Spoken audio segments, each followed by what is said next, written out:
welcome back to the One Idjit's Thoughts on podcast on August 2nd, day 2 of the Dog Days of Podcasting Challenge. It's been an interesting day, and I wasn't all that sure that I'd have all the time to record this today. Hey, Crazy Joe, I can't tell if you need a prompt or if you have all 31 days of movies to discuss already.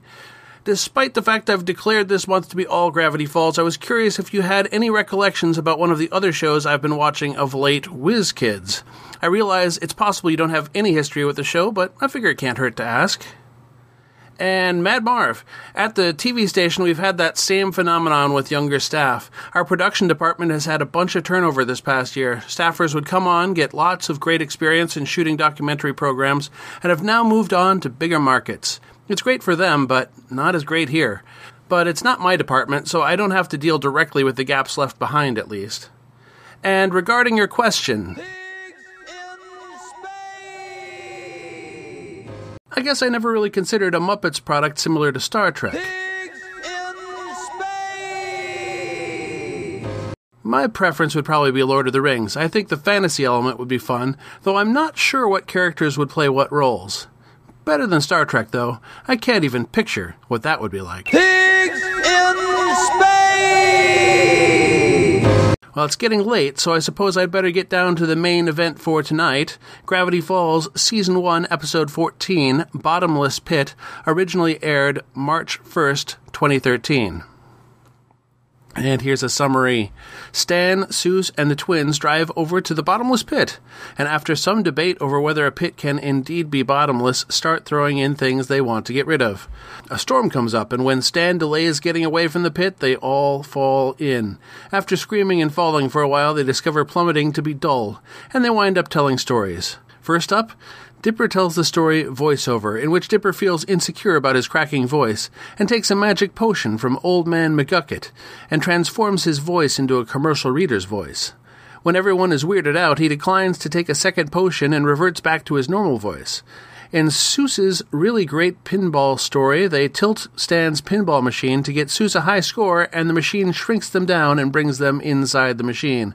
Soos has to find the off switch and debates for a moment about erasing his high score, but decides to power down to save them. Stan tells a brief story about winning the football bowl, complete with a talking robot for the kids. After everyone derides Stan's story, Mabel tells the story Truthache, in which she tires of Stan's lying ways, so she discovers magic false teeth that force the wearer to tell only the truth. When Stan finally gets to telling the police everything he's lied about and tells Sheriff Blubbs he is fat, Mabel is forced to lie and say it was all a character that Stan made up. Then she locks the teeth into the box she previously threw into the pit at the start of the episode. They all fall toward a very bright light, and suddenly they pop back out of the top of the pit where no time had passed. Dipper suggests it must be some kind of wormhole, and Stan falls back in to wrap up the episode. Very cartoonish. I can't really single out a moment in this episode.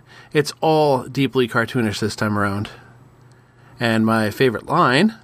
How are we ever going to get out of here? Think, guys. I'm trying, but it's hard with that gorgeous pinball wench distracting me. And then also under, is that okay? Just how many times does one hear talk of wenches on Disney? Who is? Grey-DeLisle Griffin played the female voice version of Stan. Sometimes credited as Grey-DeLisle or Grey Griffin, she was born Erin Gray Van Oosbree in 1973 to a truck driver father and singer mother. She was raised mainly by her maternal grandmother and described herself as a 75% white woman raised by a Mexican grandmother. She graduated Chula Vista High School in the same class as Mario Lopez, and as a teenager sang gospel and entered stand-up comedy. When a casting agent saw her perform all the voices she came up with in her act, she was encouraged to look into voice performing, and the rest is history. Gray has 716 show and movie titles on her IMDb, and many of those are shows with hundreds of episodes. She has married and divorced 3 times and is mostly credited using the names of one or both of her first and third husbands. Her biggest roles were as Vicky in Fairly Odd Parents and as Mandy in The Grim Adventures of Billy and Mandy. She currently performs as Lily Lana and Lola Loud on The Loud House. She played Daphne Blake in the Scooby-Doo animated franchise starting in 2001, taking over the role from her mentor, Mary Kay Bergman, following her death. She also recently took over the roles of Martin Prince and twins Sherry and Terry on The Simpsons in 2019, following the death of their original performer, Russi Taylor. There are so many roles, I don't think it's much of a stretch to suggest that if you've watched any animation regularly, you've heard her perform. She's worked with Star Wars, Marvel, DC, Cartoon Network, and Nickelodeon Productions.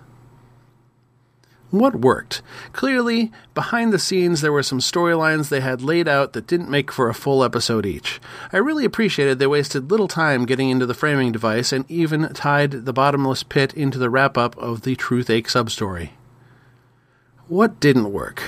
There still isn't a sense of an arc between episodes aside from the inclusion of the 3 journal in the Truthache story, but it was still very enjoyable, so I give it a pass compared to the last episode. So next time, we've got Gravity Falls Season 1, Episode 15, The Deep End. Happy hunting! You've been listening to the One Idjit's Thoughts On podcast, produced by Paul Mackey in association with Nimlas Studios. Any short clips of audio from shows is included under fair use for commentary purposes, and copyright for that content remains with its original copyright holders. The theme song is Too Good by Jack Mangan and is used by his generous permission. One Idjit's Thoughts is produced under a Creative Commons Attribution, Non-Commercial, No Derivatives 4.0 International License. You can find more episodes of this podcast and many other fine podcasts at nimlas.org. You can contact me by emailing idjitcastpodcast@gmail.com or commenting on episodes at nimlas.org.